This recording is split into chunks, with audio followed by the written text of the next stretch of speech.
Hi everybody, let me know when you can see, and of course indeed, when you can hear me. I'm afraid it's another wet one today, but we're not going to let that put us off. Just put that down for a second so I can just get a sip of water. Hello Ronnie Lynn. Ronnie, good to see you, albeit in the rain. And Susan's with us as well. Thank you Susan for your nice message on PayPal this week. Appreciate that, thank you. And Tasha Pat is here. Hi, can you just hear me? Let me know if you can see and hear me, okay? Just so that I know we've got sound levels blazing. Oh, no, very nice. Nice for some in North London. So Leslie's stolen our sunshine, but she's just been all nice to me today and make up for the rather miserable weather with your kindness and good wishes. I am glad it's sunny where you are, Leslie. Hello, Leslie, Emily, and Carol. Hi, how's it going? I can't see that because it's against the white wall, but it'll come up in a minute who I'm talking to there. So hello for Erin and Carol.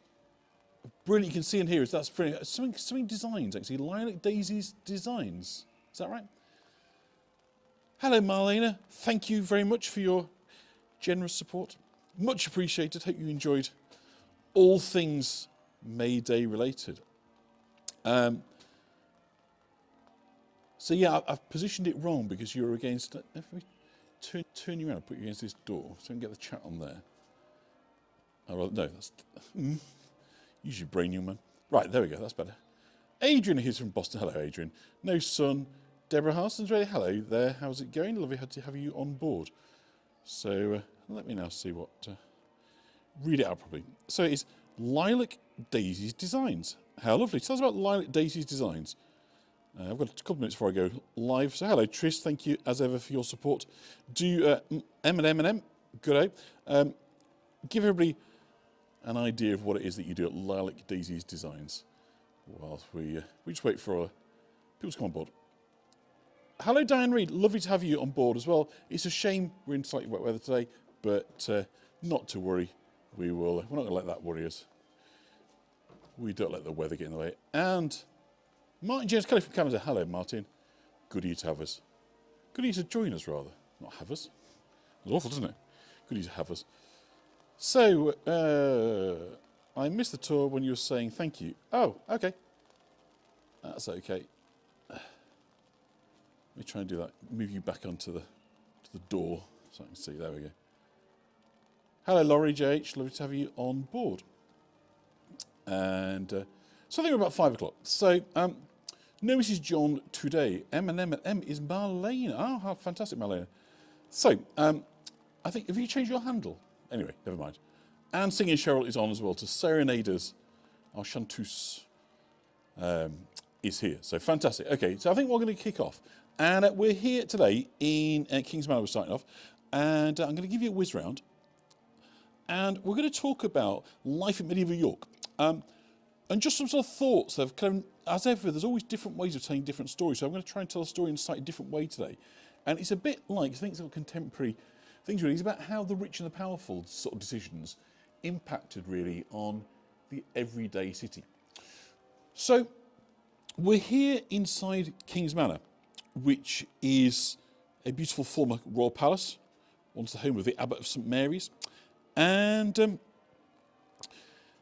when we kind of take in this beautiful medieval building, it's kind of easy to forget how much royal power was once concentrated on this spot, because in the late medieval period, this wasn't just a handsome building, it was the headquarters of the Council of the North, the King's watchdog in the region. I'll just spin you around again.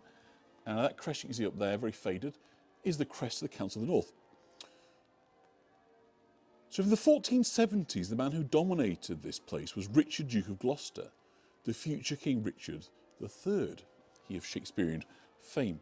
So Richard spent years here ruling the north on behalf of his brother, King Edward IV. He held court, settled disputes, rewarded loyalty, punished rebellion. The great northern magnates, the Percy family, the Nevilles, the Scropes, all came here to negotiate, to scheme, to pledge their support. Now, ordinary people really saw Richard himself, but they absolutely felt the consequences of the decisions made inside these walls.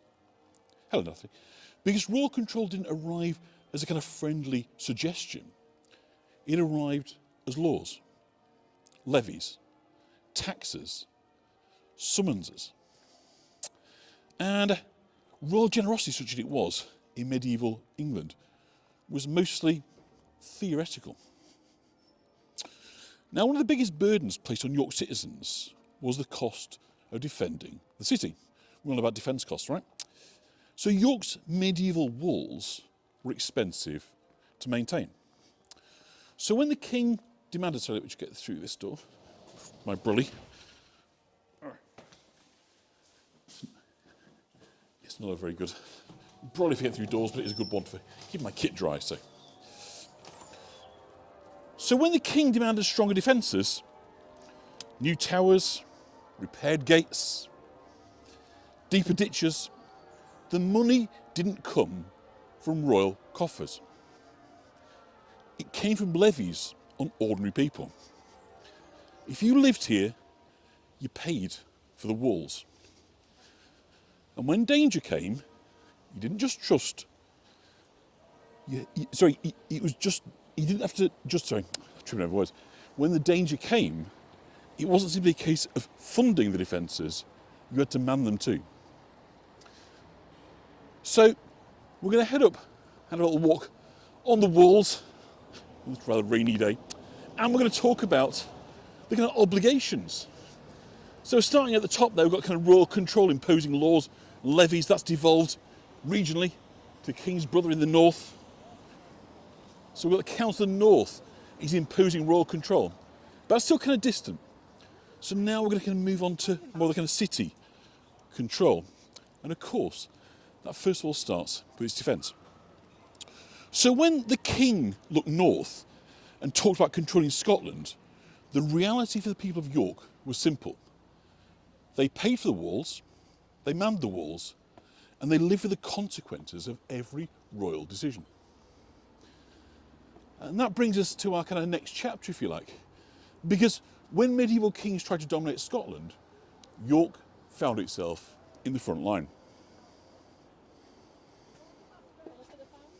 So when medieval kings talked about conquering, controlling Scotland, the reality for the people of York was really rather different. For the crown, it was a strategy. Borders, diplomacy, prestige, narrow gateways that I can't get my brolly through. For ordinary folk here, it meant something more immediate. Fear, cost, and of course, obligation. I'll come through here because the signal does tend to drop a little bit. Ooh, that's a big clang. So we'll try and get my brolly down because it's not too bad, the rain. Because every time the king pushed north, the Scots pushed back. And York was the biggest, richest target south of the border, and also kind of close as well. So we kind of suffered from proximity. And remember, York had no standing army, no permanent garrison, no soldiers waiting in barracks. If danger came, it was the people of the city, bakers, brewers, carpenters, coopers, who had to defend it. So York's relationship with Scotland in the medieval period wasn't kind of abstract politics. It was constant physical anxiety. From the 1200s right through the 1500s, the North lived with the knowledge that the border was porous, armies were mobile, and a warning could come at any moment. And without a standing army, the defence of the city fell upon the ordinary people. So after the English defeat at Bannockburn in 1314, Scottish forces under Robert the Bruce pushed deep into northern England. They weren't just raiding farms and stealing cattle. They were burning villages, taking hostages, demanding huge ransoms. And in 1319, the danger became terrifyingly real. The Scots slipped past English forces and marched straight on towards York. The city bells rang out. How's timing for that? So spinning around to the minster. And every able-bodied man was expected to take up arms. Shops closed, gates barred, the whole city braced for attack. And then came the disaster at Myton. The Archbishop of York, sorry, just busy on the wall, so I'm just waiting for people to come through. William Melton, desperate to stop the Scots, gathered a militia of clergy, monks, friars and townsmen. A force of the willing, or even maybe perhaps unwilling, but certainly not a crack force, certainly not a trained force. So I'm just going to get through some narrow bit with my umbrella. Sorry, I'm speared. That's it. That's it. That should be the worst bit now. So it's so narrow up there. Of course, this brolly, I need to keep my kit dry, is wider than the space we're going through. So yeah, not a trained force by any means. They marched out in their white robes. They were mostly clergy, as I say. And of course, they were massacred. So many churchmen died in that battle, it became known as the White Battle. Imagine being in York that day, hearing the bells as we do now, seeing smoke on the horizon, knowing the army that had been sent to protect you had been wiped out, and knowing that if the Scots kept marching, you'd be the one standing on the walls with a bow in your hand. So as we kind of lean out of the kind of ramparts, we can kind of get a sense, just an ordinary working guy, suddenly it's his job to use this position to defend York from the Scots. And this was not a one-off. Throughout the 1300s and the 1400s, the Scots raids were a grim fact of life. Sometimes full armies, sometimes fast-moving bands of horsemen could appear, burn and vanish before the city even had time to react. But York's response was always the same. Ring the bells.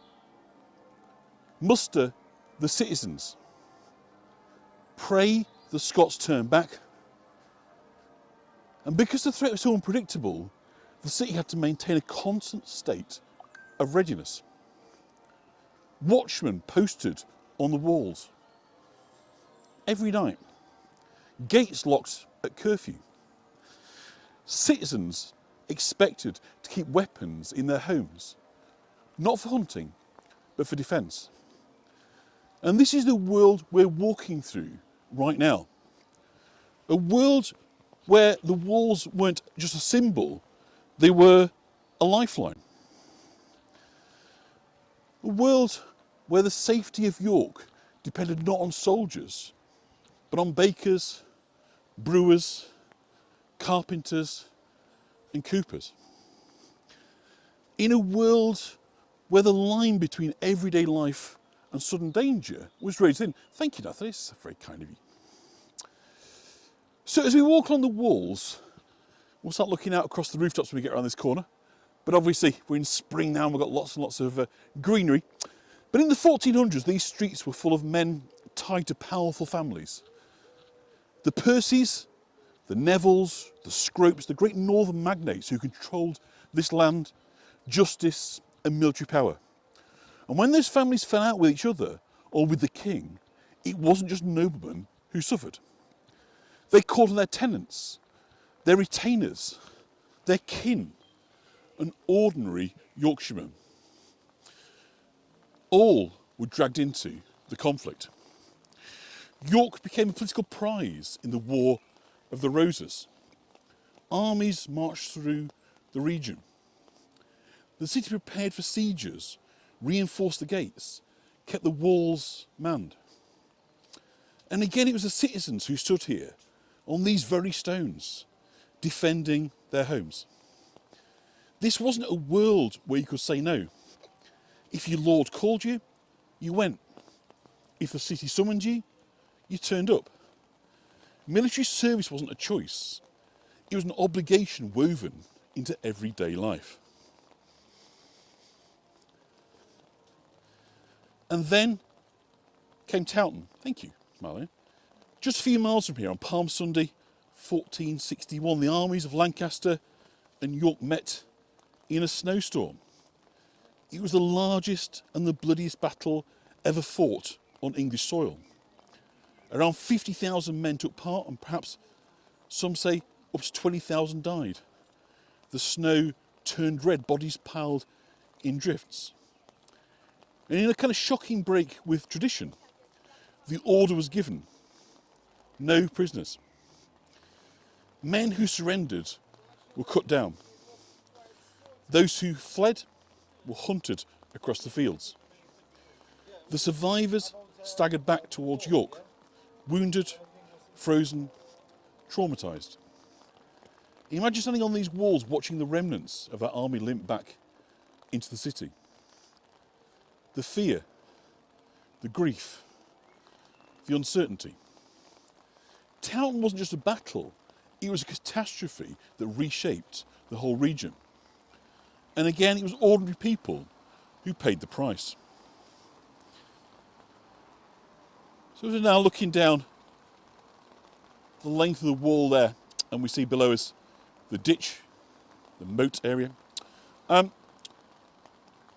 want to talk about the watchmen, because this was the workplace of the night watchman, ordinary men doing one of the most important jobs in the city. Every night the gates were locked, curfew was called, and watchmen patrolled the walls, looking for fire, for thieves, or danger from the outside. This wasn't a glamorous job. It was cold, like today. It was lonely, unlike today, and exhausting, totally unlike today. And the penalties for failing were severe. If you fell asleep on watch, you could be fined heavily. In times of war, the punishment could be imprisonment, sometimes even death. Because if one man nodded off, the whole city was at risk. So Sunday afternoons weren't for relaxing in medieval York. No, they were for archery practice. A medieval kind of version of mandatory fun. Hello, Russia. Hello, Popov. How's it going? And remember, these weren't soldiers. They were bakers, they were coopers, they were brewers, they were tailors, people like us. Can Mincer kind of come into you? So by law, every able-bodied man had to own a longbow. And not just to own it, but also to practice with it. The city set up butts, practice targets outside the walls, and the men were expected to turn up and shoot every Sunday. If you didn't, you could be fined. If you couldn't afford a bow, the city might provide one, because military readiness was a civic duty. The longbow wasn't just a weapon, it was a symbol of the idea that every man was a part of the defence of the realm. And it worked. English armies dominated European battlefields for a century because of the longbow. And that skill was built right here in places like York by ordinary men practicing week after week.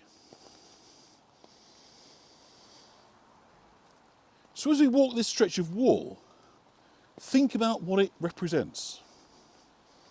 Not kings, not knights, not professional soldiers, but the people of York, men who worked all day, raised families, paid taxes, and then when danger came, climbed these steps and stood their ground.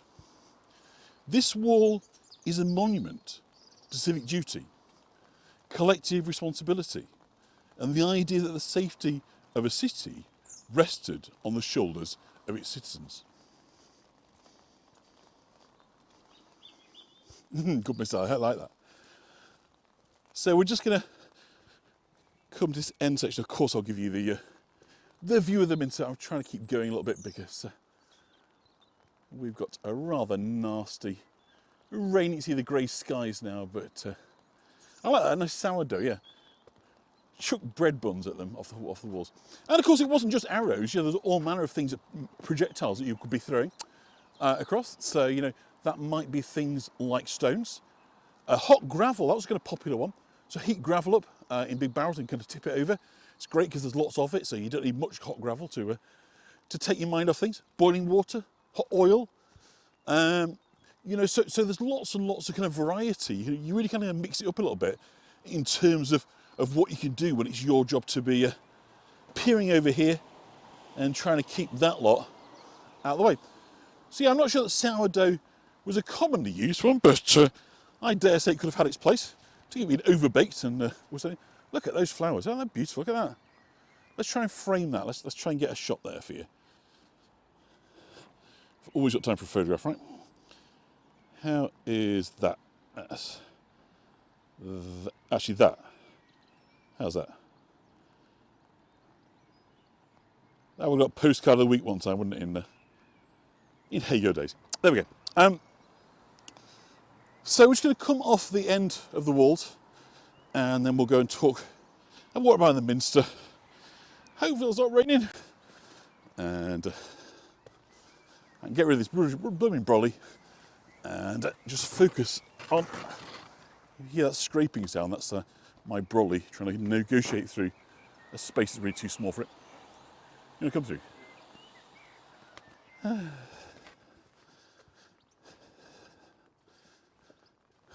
So we're just going to go down through Monk Bar now, and then we're going to talk about religious control, because of course, you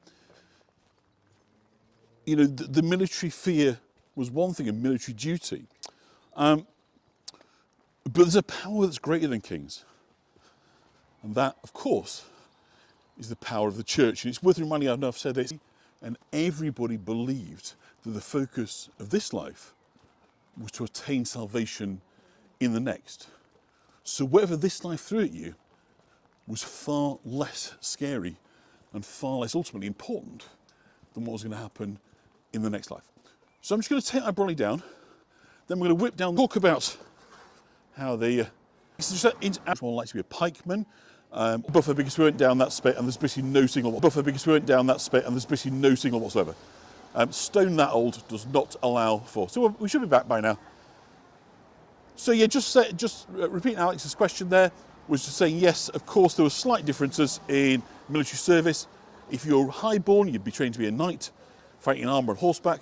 Lowerborn, you're likely to be a pikeman in battle, so part of the infantry, or perhaps an esquire, providing services to a knight, arranging their kit, looking after horses and this, that and the other. But it's all the same form of service, just sort of different levels.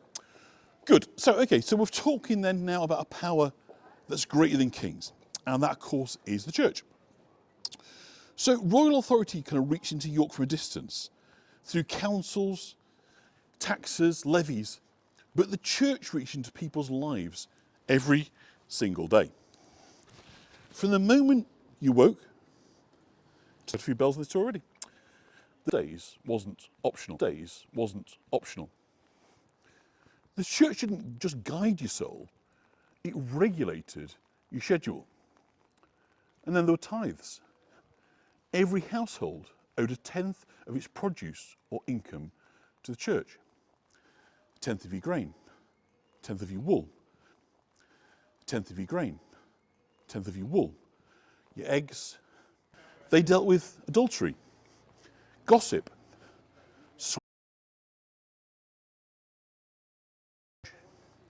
disputes over wills, marriage problems, sexual behaviour, slander, broken promises. You could be summoned. Your family had printing. Books were copied by hand. And the church decided who could read them and what they could contain. After printing arrived, the church tightened its grip. Every book had to be licensed. Every idea had to be safe. Everything and anything could smell of heresy, even a poorly phrased sermon. And this could bring down the full weight of ecclesiastical authority. So for the ordinary people of medieval York, the church wasn't simply the building here at the Minster, or the parish church, it was the air that they breathed.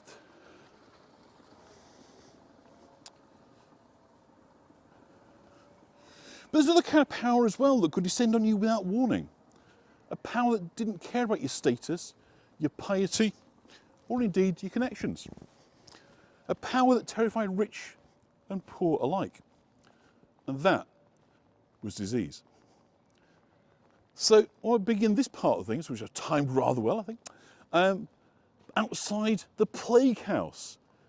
I've told you the ghost story of here, so I'm not going to do the ghost story tonight, but just to remember, this is the house that's famous for the tale of the little girl, the last of her family to die here during the plague outbreak of 1603, up at that window.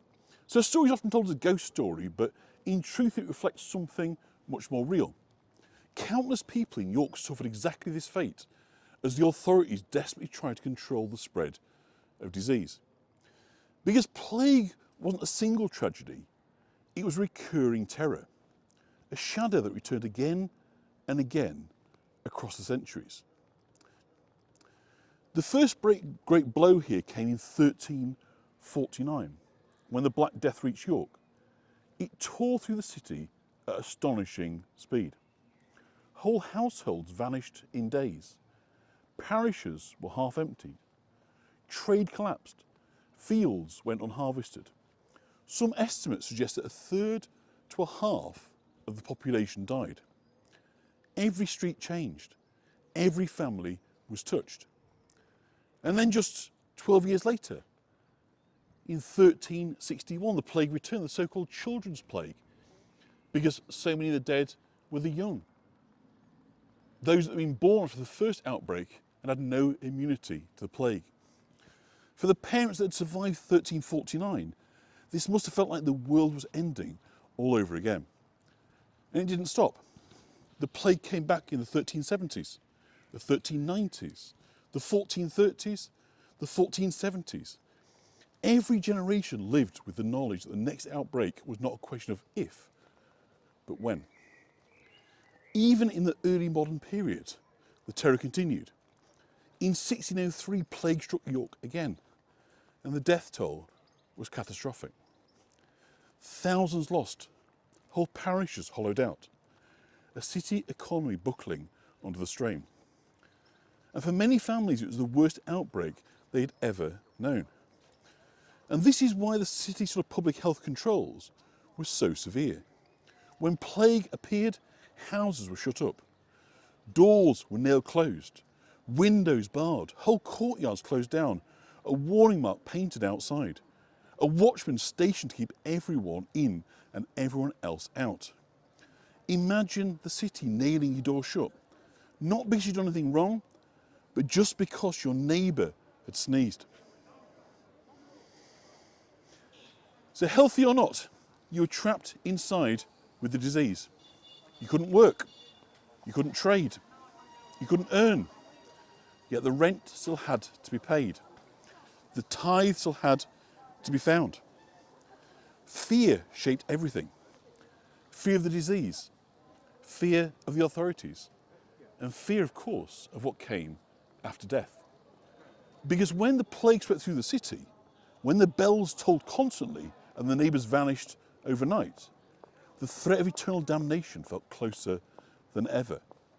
People came to the church. They confessed more urgently. They paid tithes more faithfully. They clung to the church's promises and warnings with renewed desperation. Plague was a physical crisis, but it was also a spiritual one. It tightened the church's grip on the conscience just as surely as it tightened the city's grip on movement. And from that kind of world of fear and confinement and enforced silence, another kind of power emerges. A power that didn't control bodies, but controlled ideas. Because in medieval York, it wasn't just movement that was regulated, it was knowledge itself. What you could read, what you could write, what you could say, what you were allowed to believe.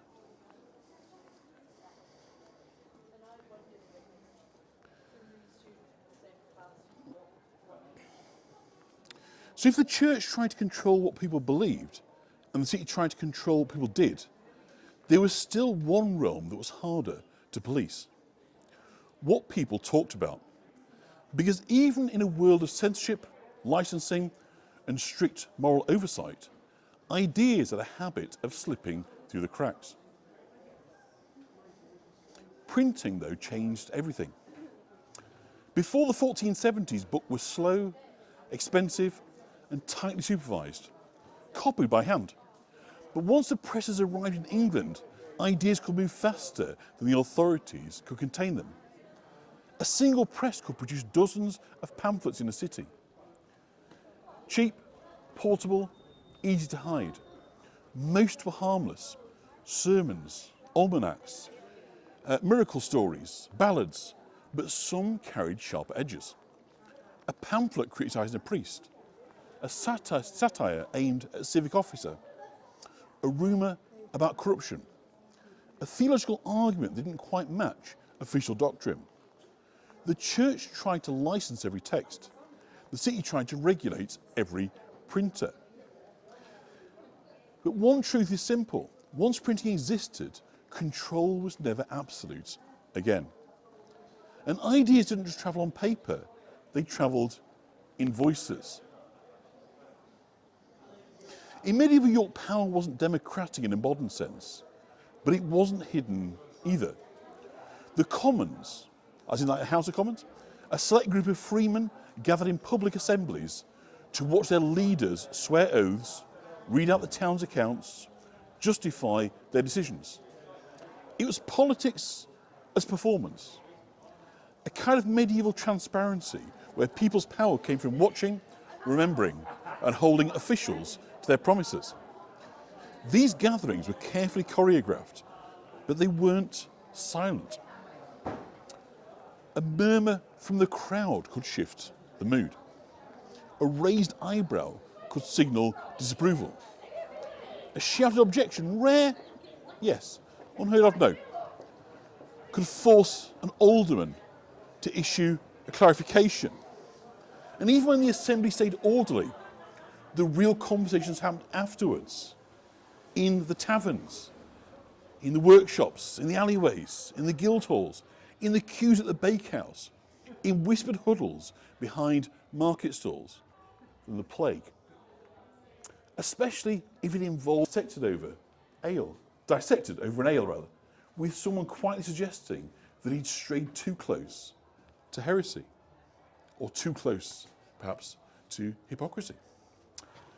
And once an idea was out, it travelled, not in straight lines, but in loops, in spirals, carried by people who had no power on paper, but enormous power in practice. The storytellers, the market women, the apprentices, the alehouse keepers, the men who stood at the gates and heard every rumour.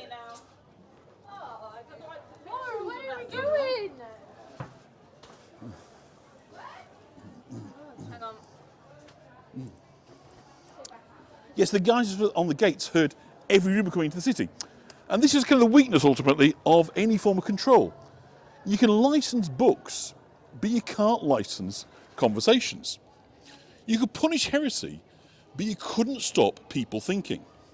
You can regulate printing, but you can't stop a pamphlet being read aloud by a crowd who couldn't read at all.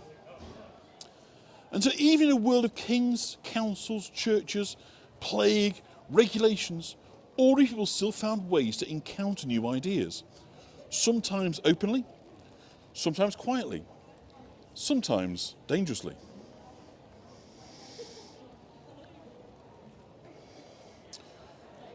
From here, then, we're going to move the story into another arena of power entirely. The world of markets, guilds, and economic control, where the rules of daily survival shaped what people could earn, what they could buy, and how they lived.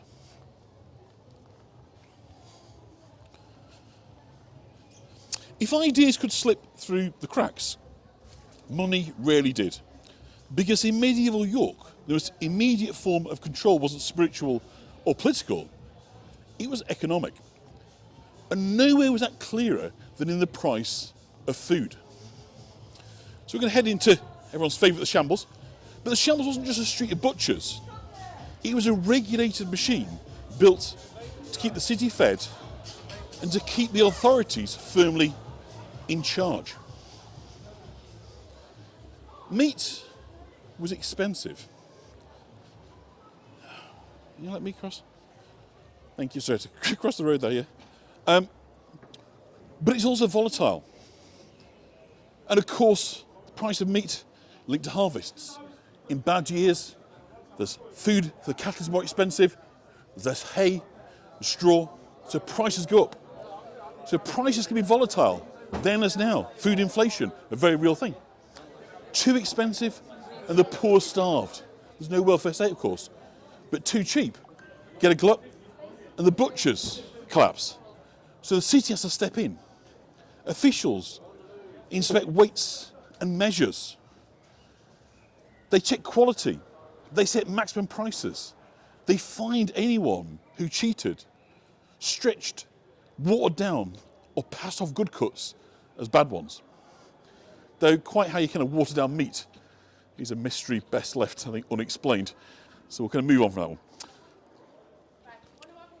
So butchers obeyed because the city believed that controlling the price of food meant the controlling of the stability of the population. So it's a busy shambles, it's raining. And the shambles, of course, was really only the start. This was the street of the butchers, and so as a result, the most important guild in this area was the Guild of the Butchers.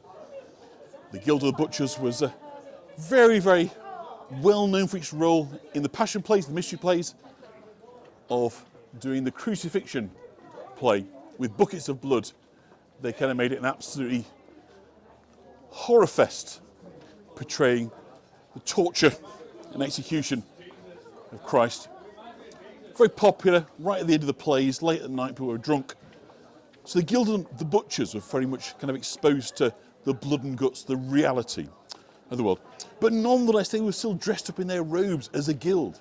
They still exercised control, thank you, Debbie, over their members. Because behind the scenes, real power lay with the guilds, organisations that controlled every trade. If you were a craftsman, you didn't simply make goods, you made them by guild rules. What you could produce, what you could charge, how many apprentices you could take, even the hours that you could work. For ordinary workers, wages were low and tightly managed. A weaver, a tapper, a cordwainer, a cooper, they all kept the city alive, but they rarely saw the wealth that their labour created. Their pay was fixed. Their opportunities were limited. And then at the top of the economic pyramid stood the merchant adventurers. We're on our way to see their hall. And they just make goods. They move them. Let me just try and get across the road without getting run over.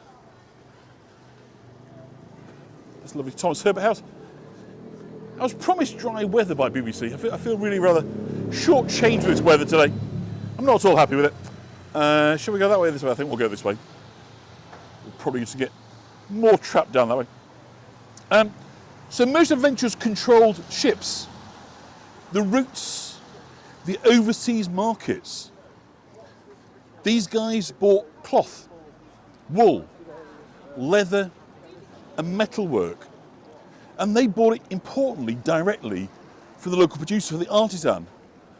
So the women that were sitting at home with the children at their feet, spinning, carding, weaving, involved in what's known as piecework, in other words, you made a piece and sold it, their rates were fixed. They couldn't negotiate a price. They were simply told what the price was. And of course, the price always favoured the adventurers. The price was as low as they were able to do, so they could sell them on at enormous profits in places like Antwerp, in Hamburg, and in the Low Countries. So in Stefan's kind of part of the world, that's who was buying, produced here, sold over there. Yorkshire, a woolly colony, remember? West Yorkshire, on the Pennines. You can't farm it, it's solid stone, solid rock. But it's got two brilliant elements. It's incredibly good for sheep. They have grass that the sheep love. And because of the steep sides of the valley, fast moving, very soft water, so very, very good for cleaning the grease and the muck off the sheep's fleeces. So English cloth, Yorkshire cloth, was the best in the world. But the people involved in the production of it saw very little of these profits. The people that met and did the business in this hall were the ones who got rich. They controlled the supply chain. They controlled the export licenses. They controlled the flow of money into the city. And by doing that, they controlled wages at the bottom. A craftsman might spend a week on cloth. A merchant of venture could earn more in one voyage than a craftsman might make in an entire year. So that's the economic reality of medieval York. A city where price of meat kept the peace, and where guilds regulated every trade, and where the greatest wealth flowed not to the people who made things, but to the people who moved them. I'm just going to take a sip of water, and then we're going to head across to the castle. So, hopefully you enjoy it. You kind of get the theme of this parallels with modern life. It's always the guy at the top who does well off the sweat of the brow of the folk at the bottom. The powerful and the powerless. Tell me that's changed. I want to believe it's changed, but it sounds depressingly familiar to me. So we've talked about all these rules, really. But of course, without control systems, what are rules if there aren't consequences? So, for all systems of power, the church, the guilds, the markets, the councils, there was one place in York that embodied the kind of final consequence of stepping out of line. The castle. That's where we're heading next. Clifford's Tower is the surviving bit of it, because it was a much, much bigger originally.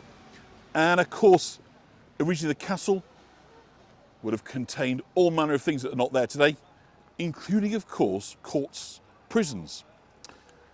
So for medieval people, you didn't need to see inside to know what it meant. Its reputation travelled ahead of it. The castle was the city's reminder that authority didn't just guide or regulate, it could punish. And it could punish hard. So inside these walls, those walls rather, justice could be swift, physical, and very public. The castle had two courts, the prison and the instruments of interrogation. It was the end of the line for anyone who pushed too far. If someone said, the authorities want a word, you didn't ask which authorities, you started worrying. A medieval interrogation was not gentle. It could involve the rack, a wooden frame with rollers at each end, your wrists tied one way, ankles the other, and the rollers turned slowly, stretching joints, tearing ligaments. You didn't need to kill just to break your will. Or there's manacles, iron cuffs fixed high on a wall, a prisoner hanging by his wrists, toes barely touching or not touching at all. Minutes became agony, hours became torture, pain by gravity, pain by time. And there's thumb screws, two metal plates, a screw placed between them, a thumb inside, turn the screw, bone cracked long before the skin broke. Water torture, another option. Not drowning, that's far too quick. We save that for witches, just to prove they're innocent, of course. A cloth placed over the mouth, water poured slowly, so the victim felt they were drowning again and again. The body panics, the mind broke, no marks left behind. Say hello to YouTube. Hey, there we go. Thank you. So, yeah, you might remember waterboarding, notorious treatment of Iraqi prisoners of war in the Gulf War, even in the medieval period, as most good things were. I say good, as in most effective things in the world of torture were. There was nothing new whatsoever. Scavenger's door, I don't know if you've heard of that one. This is the opposite of the rack. So not stretching, compressing. The body folded tightly, knees to the chest, head forced down, iron hoops locking everything in place. Blood vessels burst, breathing becomes a struggle. Agony turns inwards.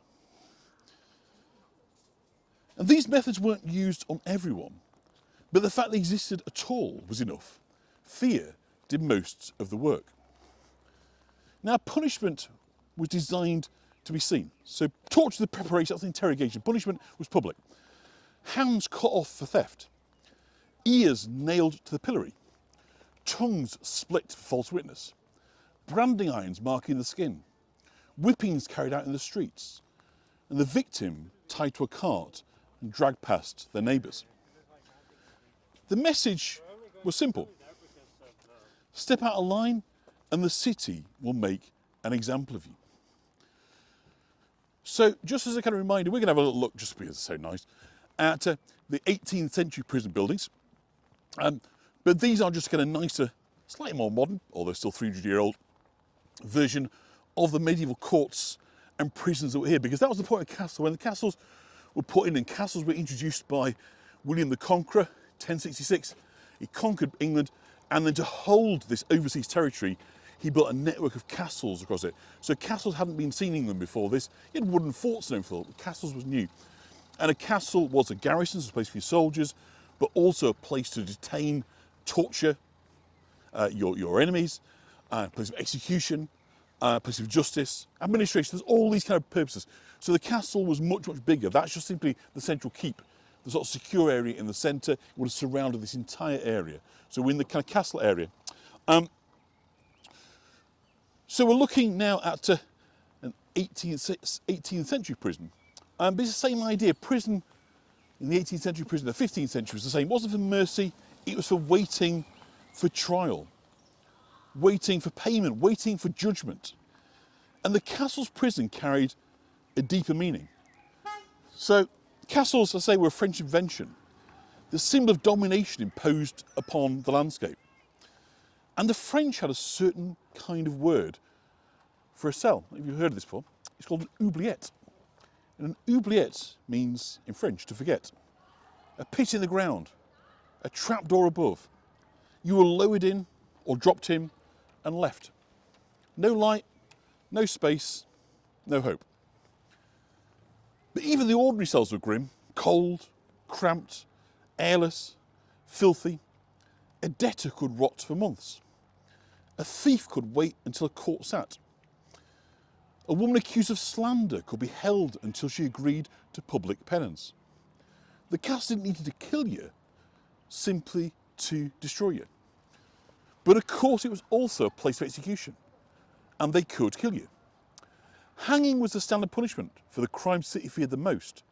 Murder, robbery, arson, treason, repeated theft, offences that threatened order, property or authority to the crown.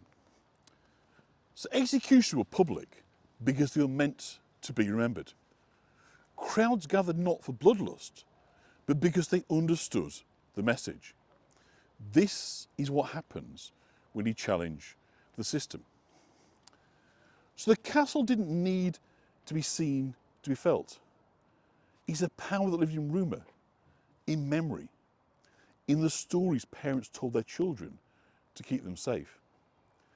It was the final expression of control in a city built in layers of authority. Royal, religious, economic, civic.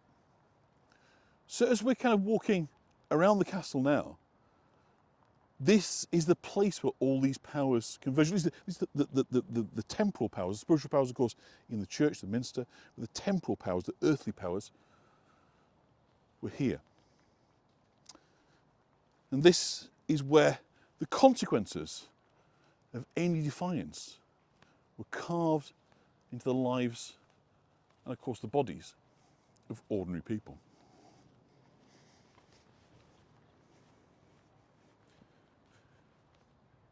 But even the castle, with its other, you got it now, yeah. With its cells, its chains, its gallows, was not the final fear in medieval life. Because punishment here really was only the beginning. Remember where we started? What we talked about? Belief in attaining salvation.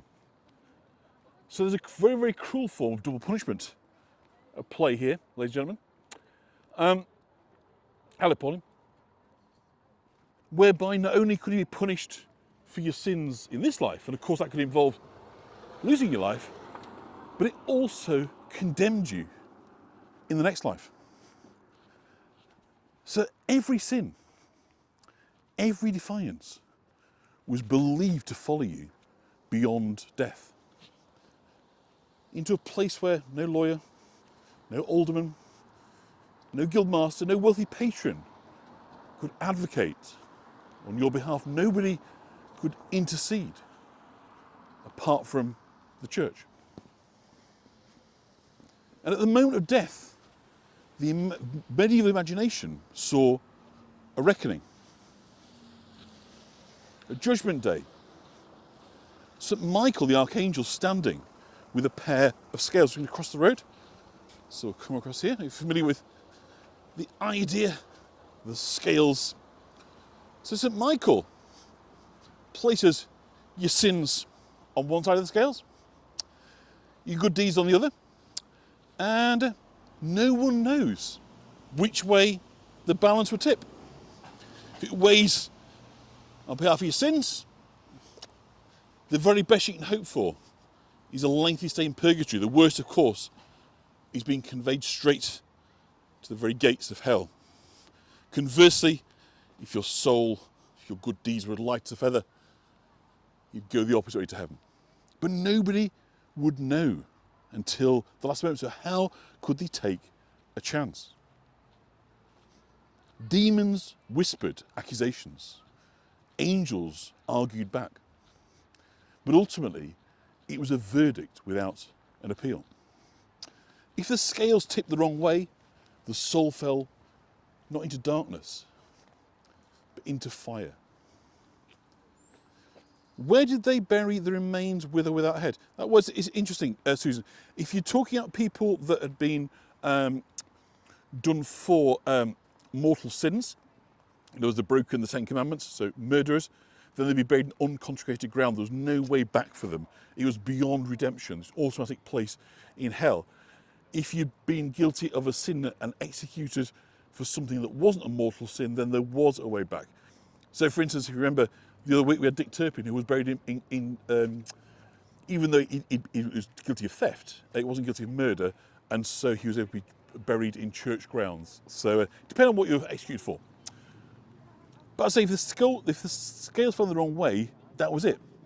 And this sort of fear underpins everything in medieval society. The rules, the obedience, the confessions, the tithes, the dread of the castle, and the dread of the church all kind of rolls up into this idea of kind of authority. Because earthly punishment might scar the body, but divine punishment could claim the soul forever. And yet, for all that fear, people lived. Thank you, Dan. They worked, they laughed, they argued, they loved. They lent on family, on neighbours, on the small acts of kindness that pass quietly between ordinary people. And when the wheat got a bit much, a drink strong enough to take the edge off was sure to help.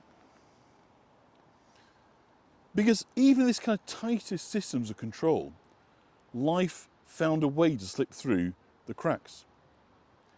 And that's the thread from their world to ours.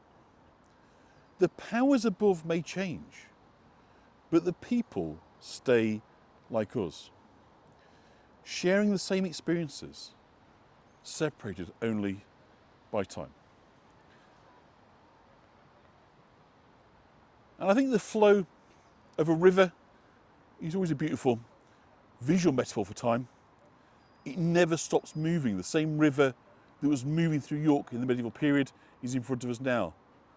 A collective, a humanity almost, of raindrops coming together to form a great river will then, of course, be reborn as rain evaporated and come back down as tiny raindrops, only once again to kind of join a community.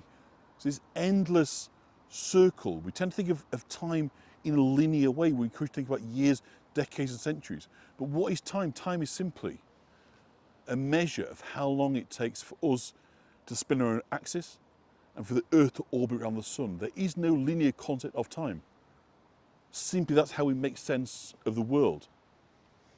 Time exists with us and without us. So this is the river that people stood by on the bad days, on the happy days, to hold hands, to search for the answers. Maybe something worse. But this doesn't change. The world doesn't change. People doesn't change. We are still subject to powers above us, to systems that wish to control and exploit us. And all we can do is keep together, look after ourselves and our own, put value in community, and believe the truth and goodness will out. And I think that's just as true now as it was in the medieval period. So thank you, everybody, for joining me in the wet. I'm at the top of my hour, and I'm ready to put my kit away, because I'm ready to put this brolly away. Not because I want to get rid of you guys, but because I'm sick of carrying this brolly around with the other hand. Gimbal work and brollies are not good bedfellows. But before I do, I say thank you to everybody who's joined us. Here I am in York, and as ever, it's been an absolute pleasure doing Live at 5 with you. Not sure where I'll be. I won't be in York next week. Been a busy week this week, so time to think about where else to go. But we'll be somewhere else outside York, and we'll see you again next week at 5. So thank you for joining. I look forward to seeing you. Be safe, everybody. Be kind. Look after each other. See you again. Bye-bye.